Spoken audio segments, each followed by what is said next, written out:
simpler, and we're doing gamification. I will first explain the definition in the books of gamification. It's the application of typical elements of game playing, point scoring, competition with others, rules of play, to other areas of activity, typically as an online marketing technique to encourage engagement with a product or service. Gamification is exciting because it promises to make the hard stuff in life fun. So to explain gamification in the classroom a little bit, aspects of games into parts of your lessons. It is important to know the distinction that education has made between gamification and gamifying. Gamification is the concept of applying game mechanics and game design techniques to engage and motivate people to achieve their goals. It taps into the basic desires and needs of the users, impulses, which revolve around the idea of status and achievement. Whereas gamifying is turning basically your entire classroom into a gaming environment. It takes different aspects like billboards or how it's decorated into consideration. Gamification is taking a subject or a lesson plan or one lesson and basing it off of a game you have found or created to help teach the lesson. Gamifying is taking every aspect of your room, your classroom, into the game, like decorating and using good behavior charts as a game to reach a certain level for a reward.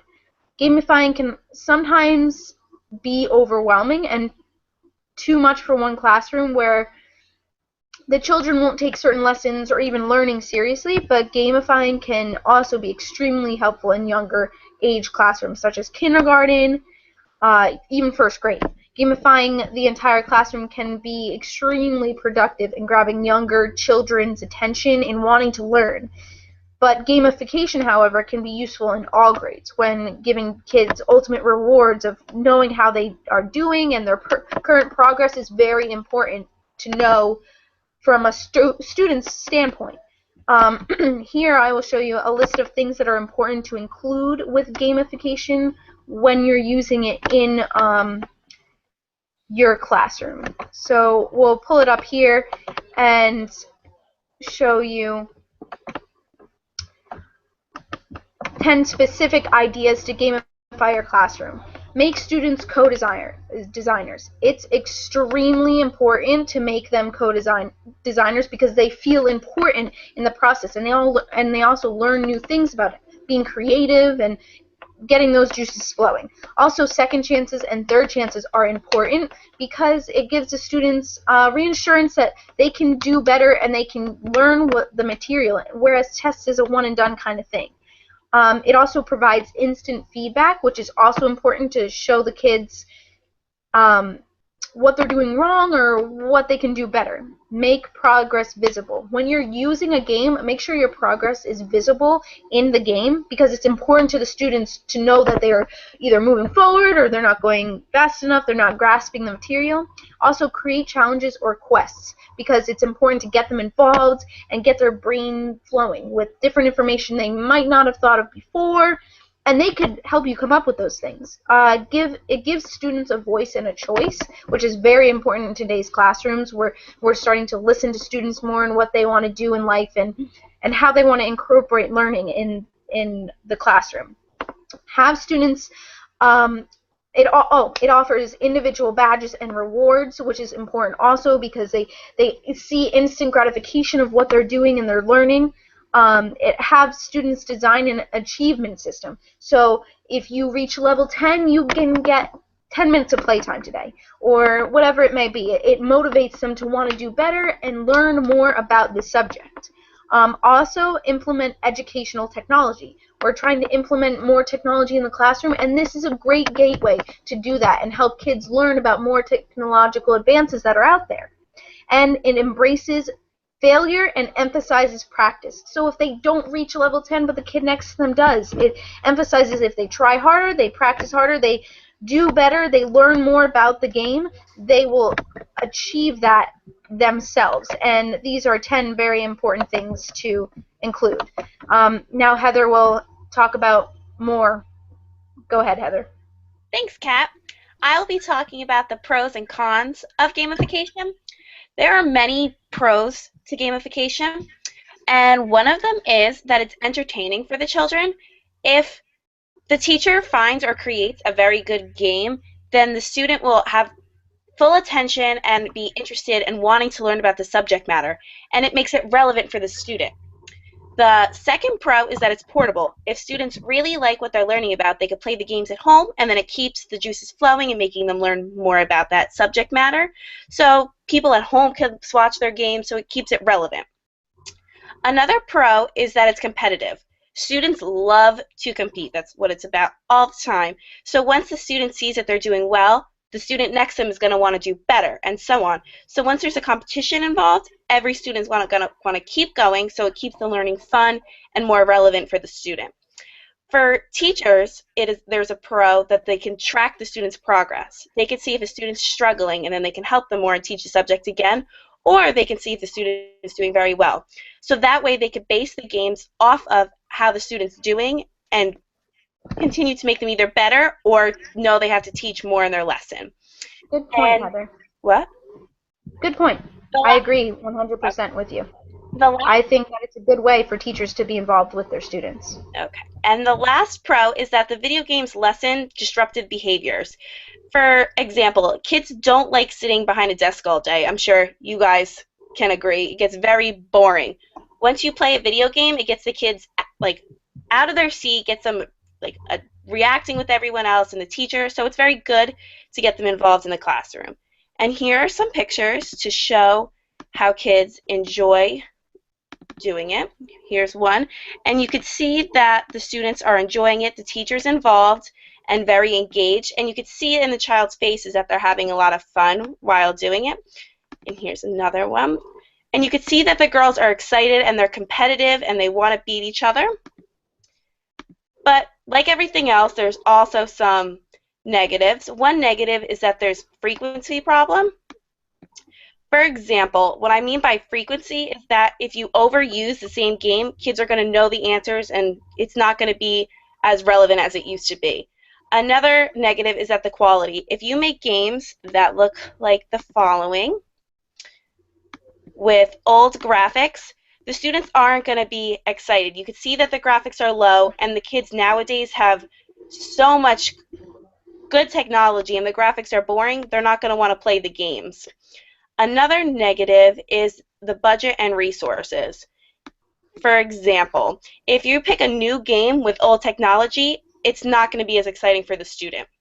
And teachers do like the idea of gamification. They believe it gives every single child involved in the lesson, no matter who they are or what kind of student they are. But also, there are the teachers that do not agree with gamification because some teachers like the cookie cutter way of teaching and having the student sit behind the desk and just force feed them all the information. And the games that the teachers are using should mean something to the students. It should be a representation of achievement and accomplishment. The teachers need to learn how to use the gaming elements to make education and learning more meaningful and exciting for the students so that they want to learn. Gamification helps the learning process, but there are still many ways to make it work effectively. And here's Maggie. Hi, I will be talking about examples of the use of gamification in the classroom. There are many ways teachers are incorporating gamification into their classrooms. For example, a lot of teachers are gamifying their grading systems.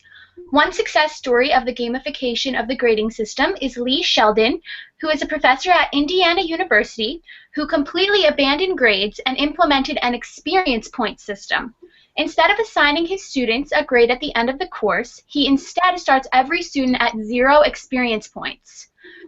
They earn points through completing quests like solo projects and quizzes, in addition to grouping up for guild projects and pickup groups. How many points they have at the end of the course determines their grade. This is one example of what experience points look like in the classroom.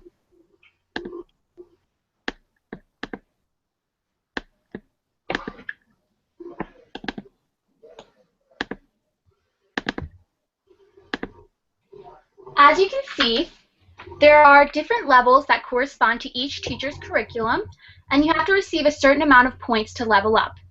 Sheldon stated that he has seen a great increase in the motivation of his students using the experience point system because they are more motivated to reach each level, just like in the video games they play outside of the classroom.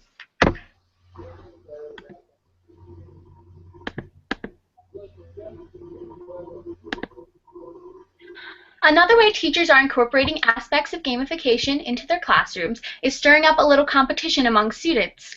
Celine Pesh, who is a teaching assistant in the School of Business and Economics, uses gaming tournaments to engage her students.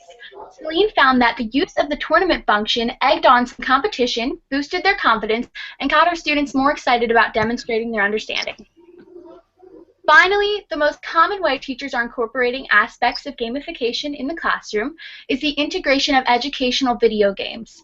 Integrating educational video games into the curriculum helps the children to engage themselves in the course material and have fun while learning. Many teachers are utilizing this strategy, and it is proving to be very effective. In the video I'm about to share with you, third grade teacher Mr. Pye uses educational video games in his classroom and has seen tremendous improvement from his students. These students have had their they've got their timetables down all the way up till 10, and they can compete against students from different countries as well. Like I stated before with Celine Pesh, using competition in the classroom is a great and effective way to engage kids in the course material. So here is the video of Mr. Pye's classroom. This time we go inside the third grade classroom of Mr. Pye at Parkview Centerpoint Elementary School in White Bear Lake, where traditional learning has taken on a technical twist with results so impressive, even the head of Best Buy's Geek Squad came by to take a peek.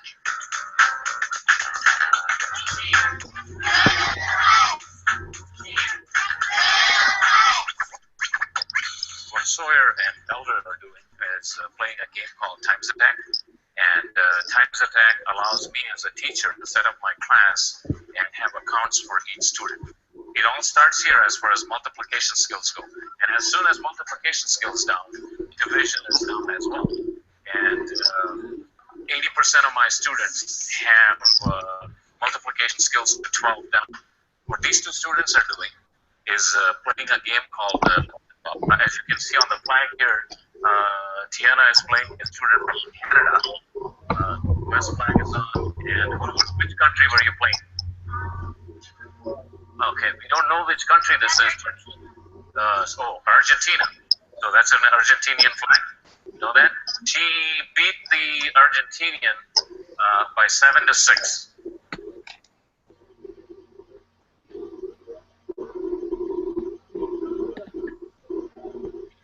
Overall, from what I've read and researched, many teachers are utilizing gamification in their classrooms and seeing an increase of motivation, engagement, scores, and most of all, fun. Many teachers, and more importantly students, are taking a liking to this strategy because they are having fun and learning at the same time. This has been Maggie, Kat, and Heather on gamification. Thank you for watching.